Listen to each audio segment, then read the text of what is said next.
कर्जमाफीची रक्कम शेतकऱ्यांच्या खात्यात कधी जमा होणार? कृषी मंत्री दत्तात्रय भरणे यांनी दिली महत्त्वाची अपडेट.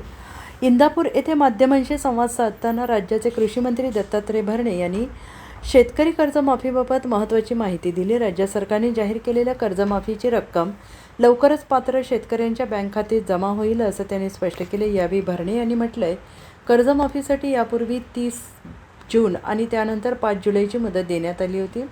मात्र काही तांत्रिक आणि प्रशासकीय अडचणींमुळे प्रक्रिया पूर्ण होण्यास विलंब झाला. सध्या विधानसभेचे पावसाळी अधिवेशन सुरू असून पुरवणी मागण्यांनी मंजुरी मिळाल्यानंतर राज्यपालांची मंजुरी घेऊन निधी वितरित करण्यात येईल. त्यानंतर मात्र पात्र शेतकऱ्यांच्या खात्यात कर्जमाफीची रक्कम जमा केली जाईल. शेतकरी आयकर भरत असल्यास त्यांची 100% पडताळणी करण्यात येत आहे. कर्जमाफीचा लाभ केवळ पात्र आणि गरजू शेतकऱ्यांनाच मिळावा यासाठी शासन अत्यंत काळजीपूर्वक प्रक्रिया राबवत असल्याचं त्यांनी म्हटलंय.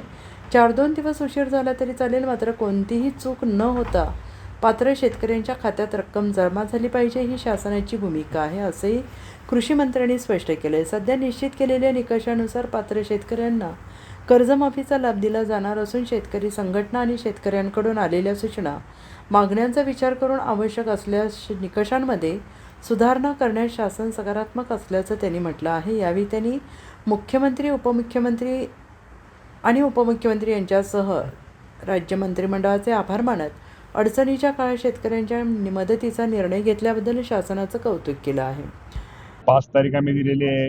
आपल्याला माहिती आहे की विधानसभेचं पावसाळी अधिवेशन सुरू आहे आणि आपली पुरवणी मागण्याला बजेटला आपण ज्या काय मागण्या मांडलेल्या आहेत त्या मागण्यांच्या इथं वर मंजुरी झाल्यानंतर राज्यपाल महोदयांची लवकरात लवकर सही होईल आणि लवकरात लवकर माझ्या शेतकऱ्यांना कर्जमाफीची रक्कम त्यांच्या थेट बँकेमध्ये जमा होईल. आता सध्या तुमच्याकडून जो शेतकरी इन्कम टॅक्स भरतो त्याची माहिती घ्यायचं काम चालू आहे. काल 100% माहिती घेतली पाहिजे, त्याची पडताळणी केली पाहिजे. विनाकारण शेवटी हा लाभ, ही कर्जमाफी ही गरीब शेतकऱ्यांना मिळाली पाहिजे हा सरकार त्यातनं घेतोय.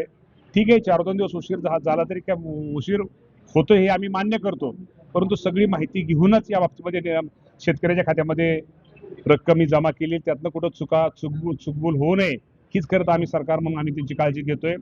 पण राज्यातील शेतकऱ्यांनी खरंच या राज्याचे मुख्यमंत्री देवेंद्र फडणवीस साहेब, एकनाथ शिंदे साहेब, सुनेत्रावहिनी पवार या सर्वांचे आभार ह्यासाठी मानले पाहिजे. या अडचणीच्या काळामध्ये खरं तर काही कुठली समोर निवडणूक नाहीये.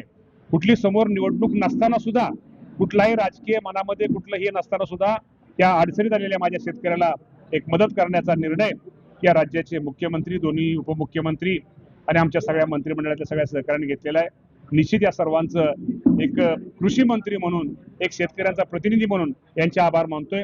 ही गोष्ट खरी आहे की जो आम्ही 30 जून ही तारीख दिली होती त्याला मागं पुढं आपल्याला माहिती आहे की काय अडचणी असतात, तांत्रिक हे असतात, ते लवकरच दूर करून येणाऱ्या थोड्या दिवसामध्ये लवकरात लवकर ही रक्कम माझ्या शेतकऱ्यांच्या खाती वर्ग केली जाईल. कोणत्या अटी कमी केल्या जाणार? काय अटी वगैरे कमी अजून या बाबतीमध्ये तुम्हाला मी सांगतो. आता जे आमच्याकडे आता पहिले जे निकष आहेत त्या निकषामध्ये पात्र आहेत त्यांना आपण त्या अटी त्यांना ते कर्जमाफी देतोय आणि आपण जे म्हटलं त्याप्रमाणे यामध्ये काय दुरुस्त करणं गरजेचं आहे. आपल्याला माहिती आहे उपसमिती आम्ही तयार निर्माण केलेली आहे.